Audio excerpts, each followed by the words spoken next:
Hello dear, welcome करता हूँ आप सभी को यूट्यूब चैनल नर्सिंग ज्ञान में। जैसा कि आप लोग जानते हैं कि आप लोग को 4 दिन तो मैं 4 सब्जेक्ट का दे चुका हूँ, एक एक वीडियो, एक एक क्लास। तो अब बचता है हमारा फ्राइडे और सैटरडे, ठीक है। संडे को हम लोग प्योरली जो है ऑब्जेक्टिव्स देखेंगे, ठीक है ना। बाकी हम लोग आज और कल, आज हम 2 सब्जेक्ट का फर्स्ट ईयर के प्रश्न लेकर आए हैं, एक एक प्रश्न लेकर आए हैं। जैसा कि जानते हैं हमारा फर्स्ट जो है सब्जेक्ट होता है बायो साइंस, सेकेंड है बिहेवियर साइंस, ठीक है। तो हम ये दोनों से एक एक प्रश्न लेकर आए हैं, एक एक प्रश्न, एक बायो साइंस से और एक बिहेवियर साइंस से, ठीक है। तो आज जो है हम लोग बायो साइंस में 10वां प्रश्न शुरू कर रहे हैं, 10वां यूनिट शुरू कर रहे हैं। और 10वां यूनिट का नाम है हमारा क्या चीज़, एक्सोक्राइन सिस्टम, ठीक है, इंडोक्राइन सिस्टम। तो इंडोक्राइन सिस्टम के बारे में, अंतःस्रावी तंत्र के बारे में हम लोग देखेंगे। उसमें सबसे पहले हमें ग्रंथि के बारे में पढ़ना है, ग्लैंड्स के बारे में, ठीक है। एक ग्रंथि होता क्या है, ग्रंथि कितने प्रकार के होते हैं, पहले इसको हम लोग पढ़ेंगे, ठीक है। तो आज हम वही प्रश्न लेकर आए हैं ग्लैंड और उसके वर्गीकरण के बारे में। दूसरा है हमारा बिहेवियर साइंस, जो कि इसी में इंक्लूड किए हैं। एक प्रश्न यहाँ से भी लिए हैं और एक प्रश्न यहाँ से लिए हैं, वो है हमारा फैमिली के ऊपर, यानी परिवार और परिवार के प्रकार, ठीक है। बहुत पूछता है, तो ये दोनों प्रश्न आपके एग्जाम में अच्छा पूछते हैं, ठीक है।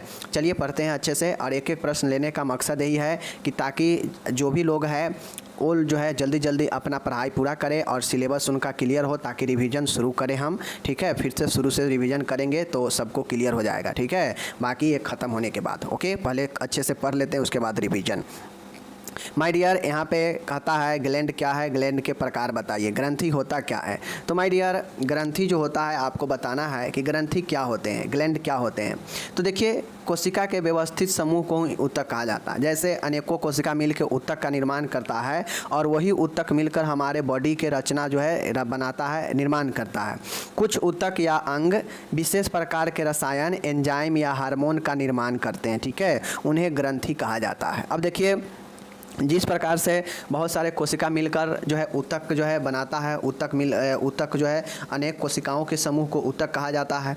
उसी प्रकार से ऊतक, बहुत सारे ऊतक मिलकर अंग के निर्माण करते हैं। लेकिन कुछ ऐसे भी ऊतक होते हैं, या फिर यूँ कहा जाए तो कुछ ऐसे अंग विशेष प्रकार के होते हैं जो केमिकल, एंजाइम, हार्मोन का निर्माण करता है, और उसी को हम लोग ग्रंथि कहते हैं। मतलब कुछ ऐसे अंग है या कुछ ऐसे ऊतक है जो क्या करता है, आपको कुछ रासायनिक एंजाइम या हार्मोन का निर्माण करता है और सिक्रेशन करता है, उसी को हम लोग ग्रंथि कहते हैं। जैसे आप लोगों को पता होगा तो किडनी जो है हमारा लीवर से का जो है हार्मोन जो है उत्तेजित होता है, जिसको हम लोग एरिथ्रोपोएटिन कहते हैं, ठीक है। किडनी से, लीवर से आप लोग को पता है, लीवर बाइल को बनाता है और बाइल को जो है क्या करता है, स्रावित करता है। तो यह सब ग्रंथि ही है। तो एक प्रकार से शरीर का अंग भी है और ग्रंथि भी है, जो एंजाइम को, हार्मोन को निर्माण करता है और उसे सिक्रेशन करता है, तो उसे ही हम लोग ग्रंथि कहते हैं, ठीक है।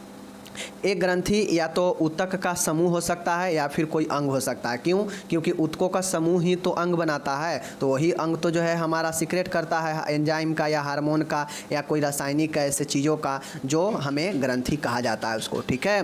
ग्रंथि शरीर के विभिन्न क्रियाओं को नियंत्रित करने हेतु एंजाइम बनाती है, उसे ग्रंथि कहते हैं। यही चीज़ें है, ग्रंथि क्या करता है कि शरीर के विभिन्न क्रियाओं के लिए, नियंत्रण के लिए एंजाइम बनाता है। अगर आपके बॉडी में हार्मोनल सिक्रेशन अगर सही से नहीं होगा, कम बेस होगा, तो हमारा शरीर के वृद्धि और विकास सब चीज़ प्रभावित होता है, ठीक है। तो यह इतना इम्पोर्टेंट होता है ग्रंथि का होना, कि ग्रंथि अगर सही से काम करेगा तो आपका बॉडी सही काम करेगा, क्योंकि वह जो है एंजाइम बनाएगा और सीक्रेट करेगा आवश्यक मात्रा में। लेकिन जैसे ही ग्रंथि प्रभावित होगा तो एंजाइम को न बनाएगा और न सही मात्रा में सीक्रेट करेगा, तो जो है प्रभावित होगा आपके बॉडी, ठीक है। तो यही ग्रंथि होता है, जो नॉर्मली एक ऊतकों का समूह, कुछ ऊतकों के समूहों से मिलकर बने होते हैं और यह अंग बन जाते हैं, जैसे लीवर हो गया, किडनी हो गया, ठीक है। तो ये सब क्या करते हैं, आपको स्रावित करते हैं, रसायन, एंजाइम के, हार्मोन के, ये सब का निर्माण करके स्रावित करने का काम करते हैं। और ये शारीरिक क्रियाओं को, और यह एंजाइम जो हार्मोन के रूप में, जो रसायन के रूप में होता है, यह हमारे शरीर के क्रियाओं को नियंत्रण के लिए आवश्यक होता है। और इसी को तो हम लोग जो है ग्लैंड कहते हैं, ठीक है, ग्रंथि कहते हैं। अब ये जो ग्रंथि है इसको अलग अलग जो है वर्गीकरण किया गया है। तो मुख्य रूप से ग्रंथियों को निम्न रूप से 3 भागों में बांटा गया है। ध्यान दीजिएगा, जो ग्लैंड है इस ग्लैंड को मुख्य रूप से 3 भागों में ही बांटा गया है। कौन कौन?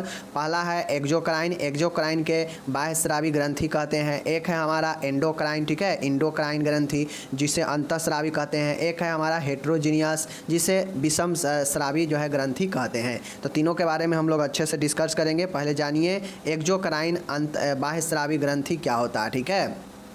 यह ग्रंथि एकाकी कोशिका के रूप में कोटरिका या गुहा के रूप में भी हो सकता है, जैसे यकृत अग्नाशय। अब ये कहता है एक्सोक्राइन जो होगा वह कोटरिका या गुहा कैविटी के रूप में भी हो सकता है, जैसे यकृत और पैंक्रियाज, ठीक है। एक ग्रंथि एपिथेलियल छिद्रिल संयोजी ऊतकों के द्वारा अस्तरित होते हैं, ठीक है। इनमें स्रावक कोशिकाएं सिक्रेटिंग सेल रहती है जिनसे सटी हुई धमनियाँ का घना जाल सा बना होता है और तंत्रिका तंतु भी प्रचुर मात्रा में रहते हैं। जैसे एक्सोक्राइन में आपका स्वीट ग्लैंड हो गया, सलेवरी हो गया, मेमरी हो गया। एक्सोक्राइन का मतलब है कि यह जो भी रसायन हो गया, जो भी एंजाइम हो गया, जो भी हार्मोन हो गया, इस ग्रंथि के द्वारा जो है वह बाह्य रूप से मतलब बाहर की ओर जो है स्रावित करता है, ठीक है। आंतरिक रूप से यह स्रावित नहीं करता है। तो यह बाह्य रूप से जो ग्रंथि स्रावित करेगा एंजाइम का, हार्मोन का, तो उसे हम लोग जो है एक्सोक्राइन ग्लैंड कहते हैं, ठीक है। समझ गए।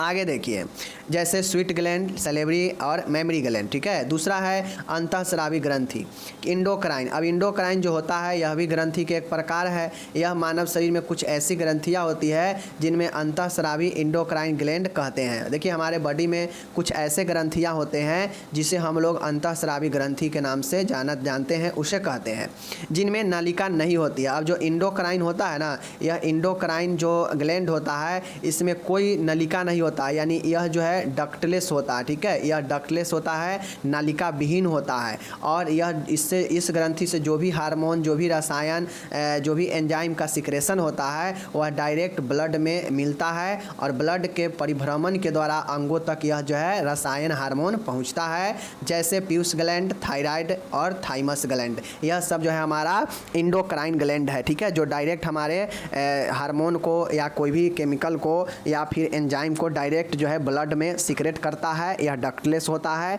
ठीक है, इसको याद रखिएगा। ओके, आगे चलते हैं।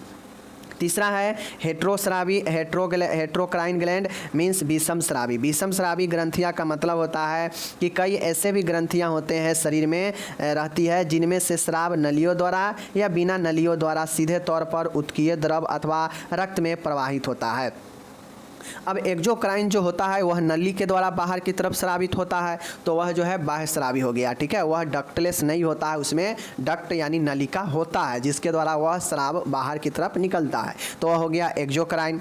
इंडोक्राइन जो होता है इसमें डक्टलेस होता है, इसमें कोई नलिका नहीं होती है। इससे में जो रसायन या जो भी केमिकल, जो भी एंजाइम वगैरह का सिक्रेशन होता है वह डायरेक्ट हमारे जो है ग्रंथि के द्वारा ब्लड में किया जाता है और वह ब्लड जो है शरीर के आवश्यक साइट पर जाके पहुंचाता है। जहां भी उस हार्मोन की आवश्यकता होती है वहां ब्लड जो है जाकर उसे छोड़ता है, पहुंचाता है। और यह डक्टलेस यानी नलिका विहीन होती है, इसमें कोई नलिका नहीं होती है, इसीलिए इसे जो है डक्ट जो है हम लोग इंडोक्राइन कहते हैं। अब आता है हेट्रोक्राइन मतलब विषम स्रावी। अब जाहिर सी बातें है एक्सोक्राइन में बाहर की तरफ नलिका वाला है, दूसरा है हमारा इंडोक्राइन मतलब नालिका युक्त जो है आपके नालिका विहीन जो है आपका होगा इंडोक्राइन। तो ये दोनों का मिश्रण जो है विषम स्रावी कहलाता है। अब इसमें होगा ये कि बहुत सारे ऐसे ग्रंथियां हैं जिसमें वह जो है सिक्रेशन का काम जो है नली के द्वारा भी करेगा और कुछ ऐसे हैं जो बिना नली के द्वारा भी करेंगे, मतलब वह दोनों तरीके से करेगा। उसका मन होगा तो डायरेक्ट जो है ब्लड में भी छोड़ देगा, तो वह जो है बिना नलिका के काम करेगा। अगर उसका मन होगा तो नली के द्वारा जो है बाह्य की तरफ जो है स्राव करेगा, तो वह जो है आपका एक्सोक्राइन हो जाएगा। और यह दोनों के मिश्रण को ही जो है विषम स्रावी ग्रंथि कहते हैं, जिसमें इंडोक्राइन यानी अंतःस्रावी और बाह्यस्रावी दोनों गुण होते हैं, उसे हेट्रो ग्लैंड कहते हैं। जैसे पैंक्रियाज, पैंक्रियाज हमारा मिक्स्ड ग्लैंड है, ठीक है, हेट्रोक्राइन है, याद रखिएगा। अब यहाँ पे ग्रंथि और ग्रंथि का प्रकार हो गया समापद। अब एग्जाम में आपसे कैसे क्वेश्चन पूछता है कि कहेगा ग्रंथि क्या होता है, ग्रंथि के जो है प्रकार बताइए और अंतःस्रावी ग्रंथियों के बारे में चर्चा करें। तो अंतःस्रावी ग्रंथि के बारे में यहाँ पे जान गए। अब अंतःस्रावी ग्रंथि कौन कौन से होते हैं उसके बारे में जो है आपको क्या करेगा, कहेगा कि लिस्ट बनाइए, सूची बनाइए कि कौन कौन से अंतःस्रावी ग्रंथियाँ हैं। तो अंतःस्रावी ग्रंथि पर हम लोग चर्चा करेंगे अच्छे से, टेंशन नहीं लीजिए। अभी ये जानिए ग्रंथि क्या होता है, ग्रंथि का प्रकार क्या होता है, ठीक है। तो ये चीजें हैं, समझ गए। ग्रंथि हो गया आपका यहाँ पे समापद। अब ग्रंथि और ग्रंथि के प्रकार हो गया समापद। तो हम यहाँ पे इंग्लिश टोटल का दे चुके हैं। तो जो लोग भी अच्छे से पढ़ने चाहते हैं इजी लैंग्वेज में तो आप पढ़ सकते हैं इंग्लिश को यहाँ से, ओके। अब हमारा यहाँ पे आ गया बिहेवियर साइंस। अब हमारा शुरू हो रहा है। बिहेवियर साइंस का मतलब है परिवार के ऊपर हम लोग क्वेश्चन लेकर आए हैं। बहुत क्वेश्चन पूछता है परिवार के ऊपर। एक तो पूछेगा परिवार क्या है, परिवार के प्रकार बताए और परिवार के कार्यों को बताए, एक क्वेश्चन ये पूछेगा। दूसरा ये पूछ सकता है परिवार क्या है, परिवार के प्रकार और परिवार के विशेषता बताएं, ठीक है, ये पूछेगा। तो इस प्रकार से जो है आपको कुल 4 क्वेश्चन है। तो हम लोग आज प्रकार और परिवार क्या होता है इसको देखेंगे। अगले वीडियो में हम लोग परिवार के कार्य और परिवार के विशेषता को देख लेंगे। तो आपका परिवार टॉपिक कंप्लीट हो जाएगा सोशियोलॉजी का। अब यह बिहेवियर साइंस के किसका है, सोशियोलॉजी का है, ध्यान में दीजिएगा, साइकोलॉजी का नहीं है, ठीक है। यह समाज शास्त्र का है। हम लोग अभी समाज शास्त्र कर रहे हैं, कुछ क्वेश्चन समाज शास्त्र का भी पढ़ लेते हैं जैसा पहले हम लोग पढ़े थे, ठीक है। तो अभी हमें परिवार के अर्थ लिखकर इसे परिभाषित करना है। तो चलिए हम लोग फैमिली को डिफाइन करते हैं और डिस्कस करते हैं, ठीक है। अर्थ पहले समझिए कि परिवार होता क्या है। फैमिली, परिवार शब्द रोमन भाषा के फैमिलस से लिया गया है, जो एक ऐसे समूह के लिए प्रयुक्त होता है जिसमें माता पिता, बच्चे और दास यानी नौकर होते हैं। माय डियर, फैमिली जो है, फैमिली एक रोमन भाषा है। क्या है, फैमिली एक आपका रोमन भाषा है जिसका अर्थ होता है फैमिलस। यह रोमन भाषा के फैमिलस से लिया गया फैमिली है, ठीक है, जिसका शब्द होता है हिंदी में परिवार, जो एक ऐसे समूह, ऐसे ग्रुप के लिए प्रयुक्त होता है जिसमें कम से कम माता पिता और एक संतान हो ही तो ही जो है यह परिवार के संज्ञा दिया जाता है। मतलब एक पति पत्नी और उसके एक बच्चा हो तो उस छोटे से ग्रुप को हम लोग परिवार के नाम देते हैं, ठीक है। अब भले परिवार अलग अलग होते हैं, आप लोग देखिएगा आगे पता चल जाएगा, लेकिन कम से कम एक परिवार के लिए माता पिता और उसका एक बच्चा जरूर होना चाहिए। यह दास या नौकर हो या नहीं हो, लेकिन यह 3 व्यक्ति होना चाहिए एक परिवार के लिए, ठीक है। आगे देखिए, समान अर्थ में कहा जाए, मतलब दूसरे शब्दों में कहा जाए परिवार का अर्थ, तो परिवार समाज की वह प्रथम इकाई है। अब सबसे पहले समझिए, जो हमारा परिवार है, फैमिली है, परिवार जो है समाज का या देश का प्रथम इकाई होता है, ठीक है। यह जो है प्राथमिक जो है समूह होता है। परिवार हमारा प्राथमिक समूह है और यह सबसे जो है बेसिक, यह जो है ग्रुप माना जाता है, इसको सबसे निचला ग्रुप माना जाता है, क्योंकि पहले हमारा परिवार है, फिर हमारा मोहल्ला है, फिर हमारा समाज है, फिर हमारा समुदाय है, फिर हमारा जो है राज्य है, फिर हमारा देश है, ठीक है। तो सबसे नीचे जो बेस बनाता है वह परिवार ही होता है। इसीलिए कहा गया है कि समान अर्थ में परिवार समाज की वह प्रथम इकाई है जिसमें कुछ मनुष्य मिलकर रहते हैं। बिल्कुल सही है। कुछ मनुष्य के मतलब क्या, पति पत्नी और उसके एक बच्चे, कम से कम इतना होना ही चाहिए परिवार के लिए। तो ही कहता है कि जिसमें कुछ मनुष्य मिलकर रहते हैं। इन रहने वालों में पति पत्नी व उनकी संतान अनिवार्य है, ठीक है। इन जो ग्रुप है जिसमें कम से कम परिवार बनाने के लिए कुछ मनुष्य मिलकर रहते हैं, उसमें एक पति पत्नी की जोड़ा और उसका एक संतान होना ही चाहिए, अनिवार्य है, तभी जाके आप परिवार का जो है उसे संज्ञा दे पाएंगे। तो यह हमारा हो गया परिवार। तो क्या लिखेंगे परिवार के अर्थ में कि परिवार जो है, परिवार का, फैमिली का अर्थ परिवार, परिवार जो है रोमन भाषा के फैमिलस से लिया गया है जिसका अर्थ होता है कि समूहों में, ठीक है ना, जिसका अर्थ होता है कि जो है व्यक्तियों का समूह, जिसका अर्थ होता है, यहाँ पे स्पष्ट रूप से आप लोग देख लीजिए, लिया गया है जो एक ऐसे समूह के लिए, यह फैमिलस जो है समूह के लिए प्रयुक्त होता है, जो ऐसे समूह के लिए प्रयुक्त होता है जिसमें पति पत्नी, उसके संतान और उसका दास यानी नौकर हो, ठीक है। इसी को हम लोग दूसरे भाषा में कहें तो समाज जो है, समान अर्थ में कहें तो परिवार एक ऐसी प्रथम इकाई है हमारे समाज का जो जिसमें मनुष्य मिलकर रहते हैं, कुछ मनुष्य मिलकर रहते हैं, और इन रहने वाले के बीच में जो रिश्ता होना चाहिए वह पति पत्नी और एक संतान की होनी चाहिए। और इतना जो है एक परिवार के लिए यह 3 व्यक्ति होना जरूरी है, तभी जो है आप परिवार का निर्माण कर सकते हैं, आप उसे परिवार बता सकते हैं, ओके। अब हम लोग परिवार को समझ गए।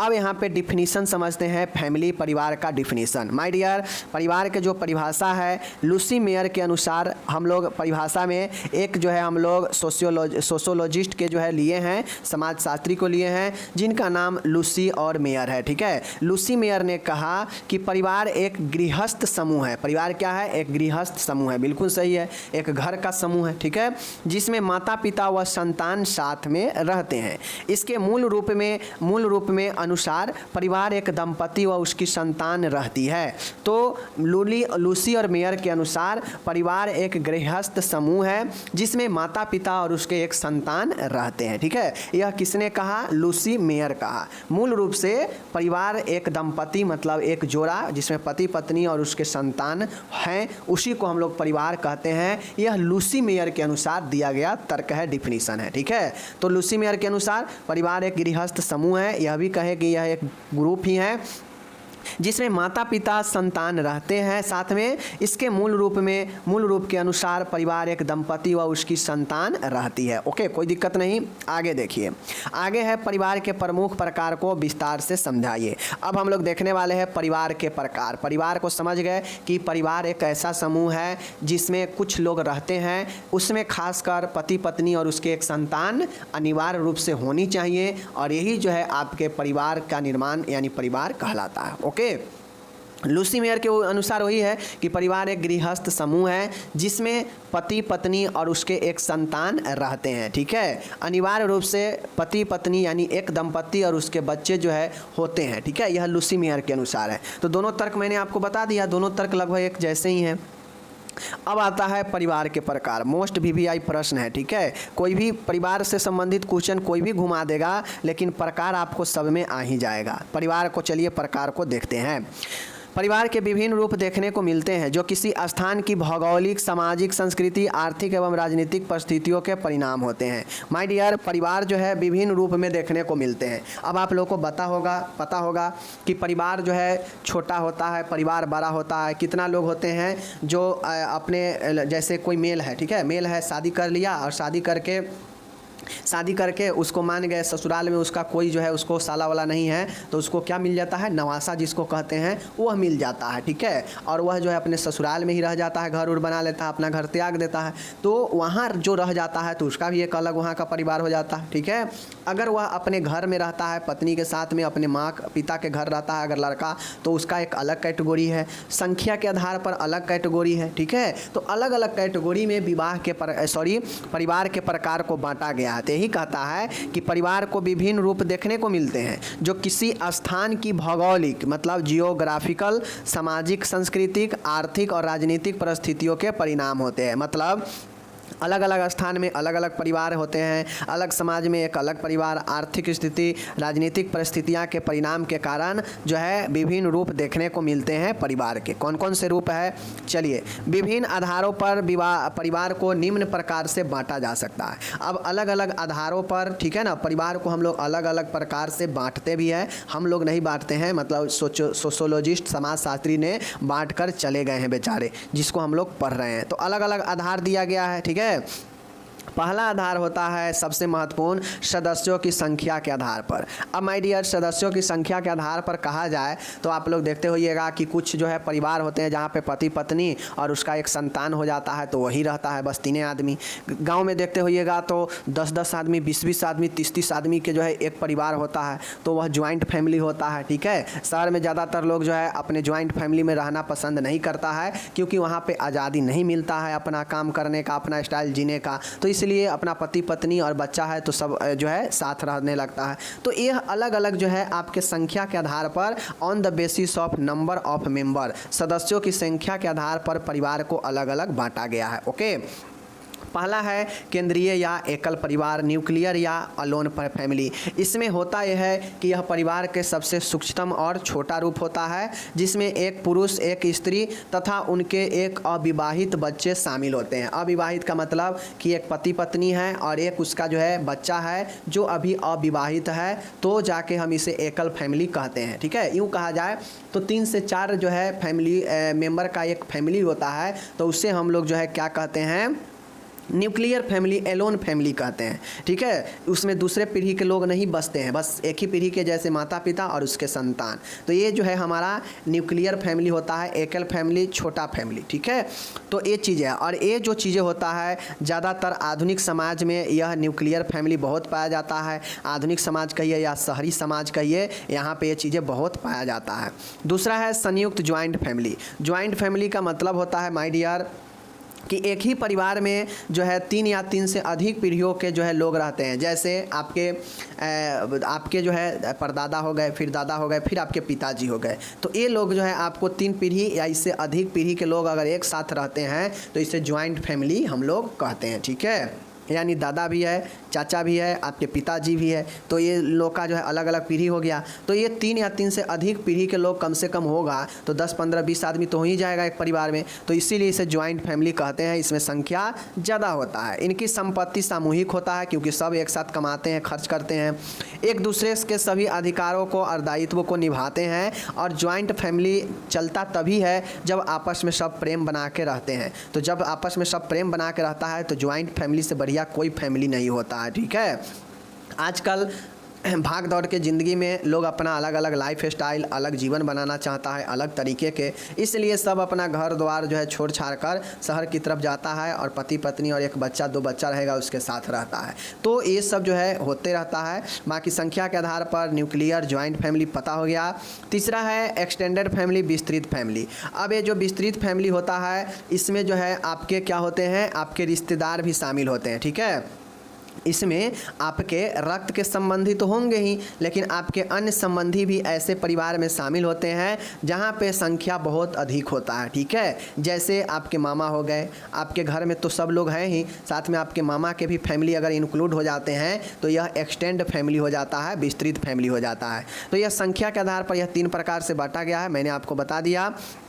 अधिकारों के आधार पर है। अधिकारों के आधार का मतलब है कि on the basis of rights, मतलब अधिकार किसके पास जो है रहता है परिवार में, ठीक है, अधिकारों के आधार पर। तो आप लोग देखते होइएगा कि किसी के परिवार में जो है जो बुजुर्ग रहते हैं, बूढ़े रहते हैं, वही जो है सब चीज़ चलाते हैं, या फिर आपके पिताजी चलाते हैं, ठीक है। कहीं कहीं देखिएगा कि किसी घर में पुरुष जो है अपना काम करेगा, जॉब वॉब करेगा, लेकिन सारा अधिकार महिला के हाथ में होता है। तो इस प्रकार से अधिकार किसके हाथ में है उस आधार पर जो है परिवार को बांटा गया है। और अधिकारों के आधार पर on the basis of right, चलिए हम लोग देखते हैं। पहला है पितृसत्तात्मक जो है परिवार, यानी पैट्रिकल फैमिली। पैट्रिकल जो फैमिली होता है इसका मतलब है कि जो सत्ता होगा, जो घर का जो देखभाल जो सत्ता होगा, जो घर के मुखिया होगा, वह कोई पुरुष के हाथ में होता है जिम्मेदारी। इसीलिए इसे हम लोग पितृसत्तात्मक परिवार कहते हैं, ठीक है। यानी जो सत्ता है, जो अधिकार है परिवार का, वह किसी पुरुष के हाथ में हो। जैसे अगर मान गए हमारे घर में हमारे दादाजी सबसे मुखिया है, सबसे बुजुर्ग है, और मेरे घर को वही चला रहे हैं, उन्हीं का अधिकार जो है सब मानता है, तो वह क्या हो जाएगा, वह हमारे पिताजी के लिए पितृसत्तात्मक जो है परिवार होगा। पितृ का सत्ता है, अधिकार है, ठीक है। अगर माँ का अधिकार होता तो फिर जो है क्या होता, मातृसत्तात्मक जो है परिवार होता, ठीक है। ऐसे परिवार में सत्ता एवं अधिकार पिता व पुरुषों के हाथ में होते हैं, वे ही परिवार का नियंत्रण करते हैं, इसीलिए इसे पितृसत्तात्मक परिवार कहा जाता है। दूसरा है माय डियर मातृसत्तात्मक परिवार, ठीक है, मैट्रिकल फैमिली। मैट्रिकल फैमिली के मतलब होता है कि जो सत्ता होगा वह स्त्रियों के हाथ में होगा और स्त्रियों के नियंत्रण में होगा घर, तो वही मातृसत्तात्मक परिवार होता है। तो अधिकारों के आधार पर मैं बता दिया आप लोग को कि एक तो पुरुष के हाथ में होगा तो उसे पितृसत्तात्मक कहते हैं, अगर माता के हाथ में होगा तो उसे जो है मातृसत्तात्मक कहेंगे, माता या स्त्री के हाथ में हो, ठीक है। तो ये जो है सत्ता के अधिकार पर आप लोग समझ गए। आगे देखिए, अब आता है निवास के आधार पर, on the basis of residence. अब निवास के आधार का मतलब है कि मैंने आपको पहले ही क्लियर कर दिया कि शादी करके अगर कोई पुरुष अपने पत्नी के यहाँ यानी पत्नी के मायके जाकर रहने लगता है, घर उर बनाकर वहीं पे रह गया अपने ससुराल में ही, तो उसे उसका जो बच्चा होगा तो उसका बच्चा के आधार पर आप लोग सोचिए, तो उसका बच्चा कहाँ रह रहा है, अपने माता के यहाँ, तो वह क्या हो जाएगा, मातृस्थानीय परिवार, ठीक है। अगर पुरुष शादी करके और अपने घर रह रहा है और उसका पत्नी भी उसके घर रह रहा है, तो जो उसका बच्चा होगा तो वह बच्चा के आधार पर सोचिए, तो वो बच्चा कहाँ रह रहा है? अपने पिता के घर पे, अपने पिता के यहाँ, तो वह पितृ स्थान निवासीय जो है परिवार होता है। ठीक है, बाकी चलिए निवास के आधार पर on the basis of residence समझ लीजिए। पहला है पितृ स्थानीय परिवार यानी ठीक है ना, पैट्री लोकल फैमिली, पितृ स्थानीय परिवार। पितृ स्थानीय का मतलब है यदि विवाह के बाद पत्नी अपने पति के, ठीक है, माता पिता के साथ रहने लगती है तो उसे पितृ स्थानीय परिवार कहते हैं। यदि विवाह के बाद पत्नी अपने पति के माता पिता के साथ रहने लगती है तो उसे पितृ स्थानीय परिवार कहते हैं। अब आपको एक चीज़ एक कन्फ्यूजन कर सकता है कि कैसे जो है पत्नी अगर पति के घर रहेगा, चूँकि सब जो है ज़्यादातर कंडीशन में तो यही ना होता है कि शादी होने के बाद जो है लड़की अपने ससुराल यानी पति के घर रहने लगती है। तो आप ऐसे सोचिए कि शादी हो गया, शादी होने के बाद उसका बच्चा होगा, ठीक है, और वह अपने बच्चे के साथ अगर वह अपने पति के ही घर में रहती है, जो कि नॉर्मल रहती है सब, तो ऐसे में क्या होगा कि उसके बच्चे के हिसाब से आप सोचिए तो वह बच्चा कहाँ है? बच्चा अपने पिता के घर पर है, ठीक है, वो अपने पिता वाले घर पर है, तो यह क्या हो जाएगा? पितृ स्थानीय परिवार हो जाएगा। उसके बच्चे के हिसाब से सोचिए, अगर महिला के हिसाब से सोचिएगा तो कन्फ्यूज कर जाइएगा। अगर शादी के बाद कोई महिला अपने पति के घर पर अपने बच्चे के साथ रहता है तो इसका मतलब है पितृ स्थानीय परिवार में वह रह रहा है, मतलब वो बच्चे के हिसाब से, वो दोनों के शादी के बाद बच्चा होगा तो बच्चे के हिसाब से सोचिए तो बच्चा अपने पिता के घर पर ही न रह रहा है, तो इसलिए पितृ स्थानीय परिवार हो जाएगा। इसी प्रकार से आप आगे सोचिए मातृ स्थानीय परिवार में, तो शादी हो गया, ठीक है, विवाह के बाद जब पति जो है पत्नी के साथ पत्नी के माता पिता के निवास स्थान पर रहने लगता है तो उसे मातृ स्थानीय परिवार कहते हैं। इस प्रकार के परिवार भारत में मालाबार के नायर, खासी, गारो जनजाति में देखने को मिलते हैं। और आप लोग देखते होइएगा कि नॉर्मल इधर उधर जो है बहुत कम ही मिलता है, जो पत्नी शादी कर ली और अपने पति के साथ जो है अपने माता यानी अपने पत्नी जो है अपने ही घर मैके में ही पति के साथ रहने लगी, ठीक है, पति उसका घर जो है अपना घर नहीं ले जाता है। तो यह ज़्यादातर आदिवासी क्षेत्रों में, मालाबार क्षेत्रों में देखा जाता है, ठीक है, कि स्त्री शादी करके अपने ही घर में अपने पति के लेकर रहने लगती है।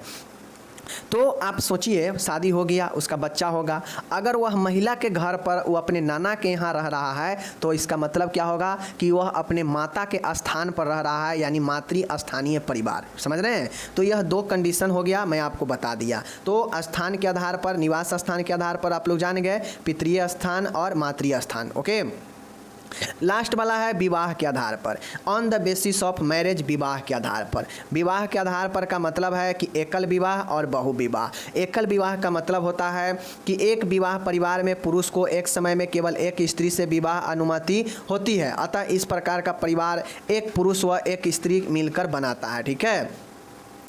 बहु विवाह का मतलब है पॉलीगेमस, ऐसे परिवार में एक समय में एक पुरुष एक से अधिक स्त्रियों से विवाह कर सकता है। इसी प्रकार एक पत्नी कई पतियों के साथ एक ही समय में रह सकता है अलग अलग घरों में, इसीलिए इसे बहु विवाह प्रथा कहा जाता है। माय डियर, आपको एक चीज़ समझना पड़ेगा, विवाह के आधार पर जब कहा जाएगा तो आप लोग देखते होइएगा कि खासकर जो सभ्य समाज होता है हमारे भारतीय समाज में, एक विवाह को प्राधान्य दिया गया है, बेस्ट माना जाता है, ठीक है। तो एक विवाह एक पुरुष एक स्त्री से या एक स्त्री एक पुरुष से विवाह करता है तो उसे हम लोग जो है क्या कहते हैं? विवाह परिवार, एकल विवाह परिवार कहते हैं, ठीक है। इसमें स्त्री अपने पुरुष के जो है शादी करके और जो है घर पे उसके रहते हैं, ठीक है। वहीं पर बात किया जाए बहुविवाही परिवार यानी प्रथा में, तो इसमें एक स्त्री जो है अनेकों पुरुष के साथ में शादी करके रहती है, इसीलिए इसे जो है बहुविवाह, कुछ दिन एक महीना वहाँ, एक महीना उस पति के यहाँ, एक महीना उस पति के यहाँ, और ऐसे ही जो है कई पत्नियों के साथ में पुरुष भी रहता है, ठीक है, एक पुरुष कई पत्नियों के साथ भी जो है रहता है, ठीक है ना, और ये चीज़ें जो है आपके होता है, समझ गए। तो इस प्रकार से ऐसे परिवार में एक समय में एक पुरुष एक से अधिक स्त्रियों से विवाह कर सकता है। इसी प्रकार एक पत्नी कई पतियों के साथ भी जो है एक समय में रह सकता है, तो यही जो है बहु विवाह परिवार कहलाता है। तो इस प्रकार से मैंने आपको टोटल बता दिया, नीचे ये सब इंग्लिश ऊपर का दिया गया है, जितने भी हम लोग विवाह के बारे में पढ़े हैं टोटल का इंग्लिश हमने यहाँ पे दे रखा है, ठीक है। आपको सिर्फ ये याद रखना है कि किस किस आधार पर परिवार को बांटा गया है। अगर सिर्फ आप इतना याद रखते हैं ना तो आराम से चीज़ों को लिख दीजिएगा। जैसे याद रखिए on the basis of marriage, विवाह के आधार पर, ठीक है। On the basis of residence मतलब निवास के आधार पर कि शादी करके कहाँ रह रहा है, मायके में स्त्री के या स्त्री जो है अपने पुरुष के घर रह रहा है, ठीक है, तो निवास स्थान। On the basis of right मतलब अधिकार किसके पास है, स्त्री के पास या पुरुष के पास, तो ऐसे भी परिवार होते हैं, ठीक है। और एक हमारा बच जाता है यहाँ पे, वह है हमारा नंबर ऑफ मेंबर मतलब सदस्यों में संख्या के आधार पर, ठीक है। तो यह कुल 4 आधारों पर बांटा गया है। यह 4 आधार याद रखिएगा तो आप प्रकार जो है परिवार के आराम से लिख दीजिएगा। और आज की इस वीडियो में मैंने आपको क्या बताया, ग्लैंड के बारे में, ग्लैंड के प्रकार के बारे में, ठीक है। उसके बाद हम लोग फैमिली के बारे में पढ़े और फैमिली के प्रकार के बारे में, ठीक है। तो इस प्रकार से बायो साइंस के एक प्रश्न और बिहेवियर साइंस के एक प्रश्न, दोनों से एक एक प्रश्न कर लिए। अब जो है हम लोग कल जो है कम्युनिटी हेल्थ नर्सिंग 1 और फंडामेंटल जो है नर्सिंग के बारे में एक एक प्रश्न दोनों से लाएंगे। और इस हिसाब से आपको 2 दिन में चारों सब्जेक्ट से एक एक प्रश्न और हो गया जाएगा, तो आपके लिए और बेहतर की चीज़ें हैं, ठीक है। समझिएगा, आराम से समझिएगा कि मैं कहना क्या चाहता हूँ। बाकी बहुत लोग जो है पढ़ाई से अब नाता तोड़ रहे हैं, ये चीज़ मैं देख रहा हूँ, ठीक है। कोई दिक्कत नहीं है, मैं अपना मेहनत जारी रख रहा हूँ। आपकी मन, आप पढ़े ना पढ़े आपकी बातें हैं, ठीक है। मिलेंगे अगले वीडियो में, धन्यवाद।